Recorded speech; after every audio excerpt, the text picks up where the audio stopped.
going on, family? Welcome to another episode of the Seas Monroe Show. I am your host, and today we're here to talk about Beetlejuice Beetlejuice.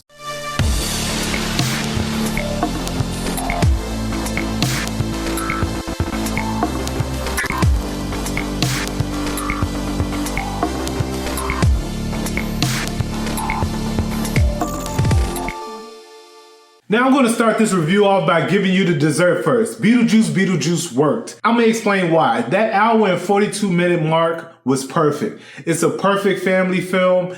It's one of those Halloween-ish, reminds me of Hocus Pocus in a way. Like, it has a couple little creepy scenes in there, but I feel like the whole family could enjoy it. It wasn't too long where it hit that 2-hour spot, and it wasn't too short where it was about an hour and 20 minutes, missed out on a bunch of dialogue. I feel like it worked for what it was.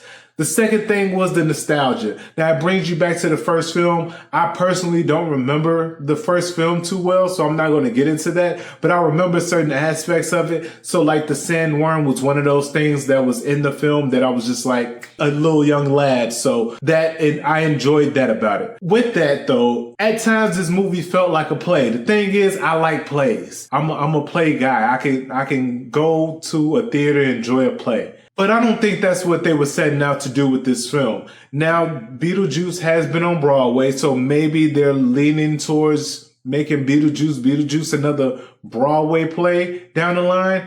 But again, I don't think that was the case this time around. It just felt very playish, if that makes sense. It was still enjoyable. It just seemed like some things just wasn't like you were on the stage and you knew you were on the stage, and maybe they could have been doing that purposely. Again, the nostalgia feel for what they had to do back in the day, back in the 80s. But again, it still felt like it was a play, and maybe they tried to do that on purpose. One of the things they did with the sandworm was go back to that old animation of the sandworm. So again, maybe that was just a nod back to the 80s film. The problem with that is a lot of people haven't seen the 80s film that's going to go see Beetlejuice, which is fine. I feel like you're still able to enjoy this film without watching the original film. Now I'm going to get into the veggies. I'm going to call these the veggies because it's good for you, but you might not like it. Some of the things I didn't like about this film was the storyline for the ex-wife, Beetlejuice's ex-wife to be exact. And the reason why I didn't like that is because they didn't go into too much detail.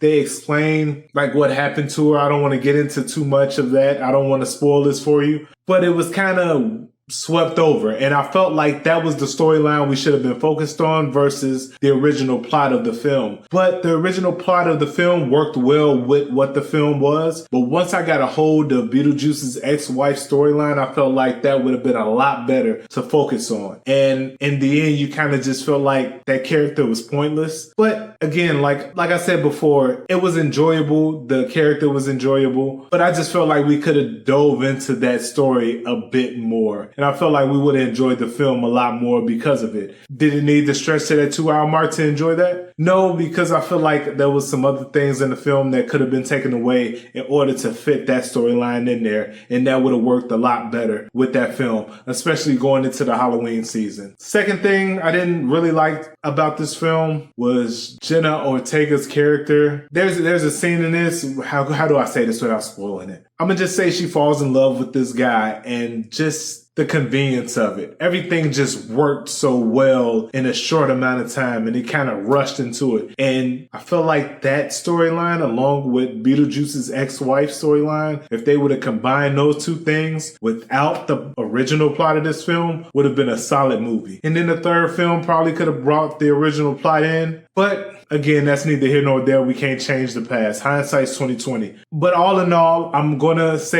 give this movie a 7. It was enjoyable all the way through. I didn't feel like it needed more time to explain things. I just felt like it wasted time on the wrong things. So yeah, I'm gonna just leave it at that. I'm gonna explain more of it on Movie Talk Mondays because I really can't get into too much detail without spoiling it for you. So this movie's budget is about $100 million. I feel like it's going to make that back this weekend because just just the energy around the film. I feel like it's going to do that within this weekend. It's projected to do about 115, 125. I think it's going to be right on par with that $100 million just for what it is, right? It's September. We don't really do great numbers at box office in September. I feel like $100 million is more than enough to ask for this film. With that said, I'm going to get into more Movie Talk Mondays. Stay tuned. I'll see you guys later on this week for Movie Talk Mondays. I appreciate y'all for tuning in. Don't forget to like, subscribe, hit that notification bell. I'll see you guys Monday for Movie Talk Mondays so I can get into more detail of this film because it's hurting my heart that I can't tell you guys exactly how I feel right now. All right. I'll see you guys then. Peace.